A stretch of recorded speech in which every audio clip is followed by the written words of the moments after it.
afternoon, isang pinangpalang tanghali po sa ating lahat mga idols, mga sisilabs ko. So ayan yan, magpapakain naman po tayo ngayon sa aming mga alagang aso at pusa. So ayan ang mga buto-buto guys, naka-ready na po siya. So ayan si Sophie, nag-atang na ka Sophie.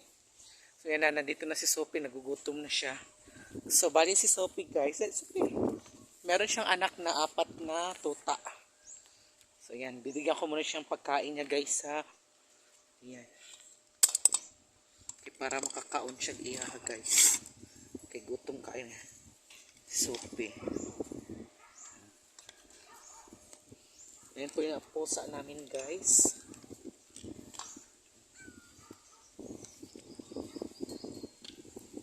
Ayan, ayan mga adopted namin na pusa. Dali min. So andito. Ayan po yung mga pinamis. Miss. Oh, kadali lang. Ali, miss. Miss. Miss. Oh, kadali siya. Nagpakaon pa ko sa iring. Oh, gipakaon pa na akong iring kadali. Yan guys. Kailangan natin napakain kasi kawawa naman. Later ka. Yan. So, ayan po yung isang pusa.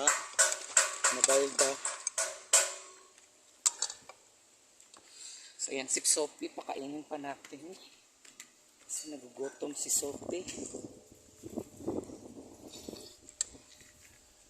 So, ayan mga alaga nating mga hayop guys dito sa bahay nila Madam.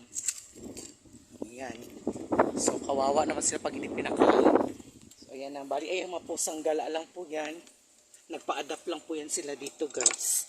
Kasi kawawa naman. Kaya ginagawa ko, pinapakain ko na lang din sila. Ayan. Nahulog na. Ayan. So, ayan sila guys. So, ayan po yung mga alaga nating hayop dito guys. Ayan yung mga pusa na yan. Bali, adapted lang po yan sila. Ayan, may mga manok pa rin puro sa mga kapitbahay din yan guys.